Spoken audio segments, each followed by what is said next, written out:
कामदा एकादशी कब है, चलिए जानते हैं। चैत्र शुक्ल पक्ष की एकादशी को कामदा एकादशी के रूप में जाना जाता है। कामदा एकादशी का व्रत रखने से व्यक्ति को सभी पापों से छुटकारा मिल जाता है। साथ ही व्यक्ति के सुख समृद्धि में भी बढ़ोतरी होती है। कामदा एकादशी का व्रत 8 अप्रैल को रखा जाएगा। हिंदू धर्म में एकादशी व्रत का विशेष महत्व है। कहते हैं इस दिन भगवान विष्णु और माता लक्ष्मी की विधि पूर्वक पूजा की जाती है। ऐसा करने से व्यक्ति के घर धन धान्य और सौभाग्य की वर्षा होती है। कामदा एकादशी की पूजा के लिए शुभ मुहूर्त क्या रहेगा और इसका पालन कब किया जाएगा, चलिए जानते हैं। शुक्ल पक्ष की चैत्र महीने की एकादशी तिथि का आरंभ 7 अप्रैल को रात 8 बजे होगा और इसका समापन 8 अप्रैल को रात 9:12 पर होगा।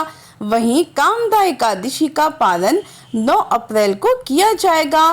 पालन के लिए शुभ समय सुबह 6:26 से सुबह 8:56 तक रहेगा। कामदा एकादशी का व्रत करने से सभी प्रकार के पापों से मुक्ति मिलती है। कहते हैं जो भी व्यक्ति सच्चे मन से एकादशी के दिन उपवास रख भगवान विष्णु की पूजा करने से मनोवांछित फल की प्राप्ति होती है। एकादशी का व्रत करने से घर में सुख समृद्धि भी बनी रहती है। एकादशी के दिन क्या नहीं करना चाहिए। इस दिन चावल खाना वर्जित होता है। ना तो चावल बनाएं और ना ही खाएं। एकादशी के दिन तामसिक चीजों का सेवन भी नहीं करना चाहिए। इस दिन शराब या नशे वाली अन्य चीजों से भी दूर रहना चाहिए। एकादशी के दिन बाल या नाखून भी नहीं काटना चाहिए। इस दिन तुलसी के पत्तों को ना तो स्पर्श करें और ना ही तोड़ें।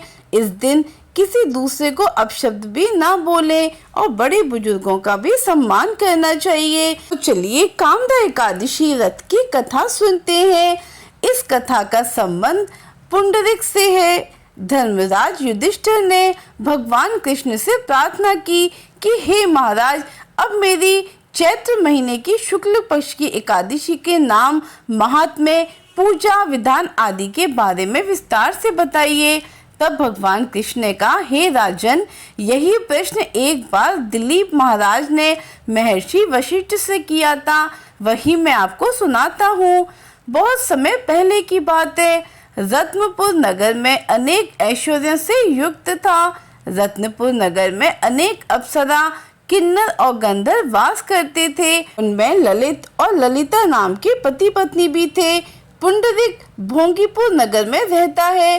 राजा प्रजा का ध्यान नहीं रखता था और हर वक्त भोग विलास में डूबा रहता। ललित राजा के यहाँ संगीत सुनाता था। एक दिन राजा की सभा में ललित संगीत सुना रहा था। तभी उसका ध्यान अपनी पत्नी की ओर चला गया और उसका स्वर बिगड़ गया। इसे देखकर राजा पुंडरीक का क्रोध 7वें आसमान पर पहुंच गया। राजा इतना क्रोधित हुआ कि उसने क्रोध में आकर ललित को राक्षस बनने का श्राप दे दिया। राजा के श्राप से ललित मांस खाने वाला राक्षस बन गया। अपने पति का हाल देख ललिता बहुत दुखी हुई। पुंडरीक के श्राप से वो भयंकर ने सूर्य और चंद्रमा की तरह प्रदीप्त और मुख से अग्नि निकलने लगी। सिर के बाल पर्वत पर खड़े वृक्षों के समान और भुजाएं लंबी हो गई। शरीर 8 योजन लंबा हो गया। वह राक्षस बनकर अनेक कष्टों को भोगता हुआ जंगल में भटकने लगा। उसकी स्त्री ललिता भी उसे साथ जंगल जंगल भटक रही थी। एक दिन वह विंध्याचल पर्वत पहुंची, जहां उसे श्रृंगी ऋषि मिले। उन्होंने उसका हाल पूछा।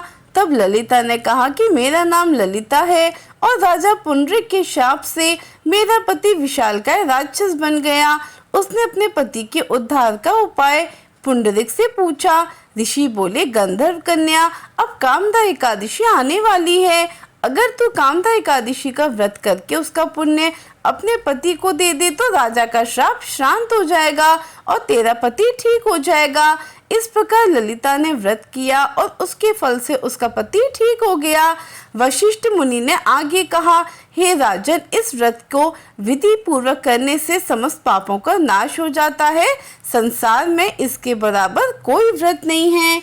भगवान की ऐसे ही रोचक बातों को जानने के लिए इस पेज को फॉलो करें। सिद्धि विनायक भगवान की जय। जय श्री गणेश, जय श्री श्याम, जय श्री राधे।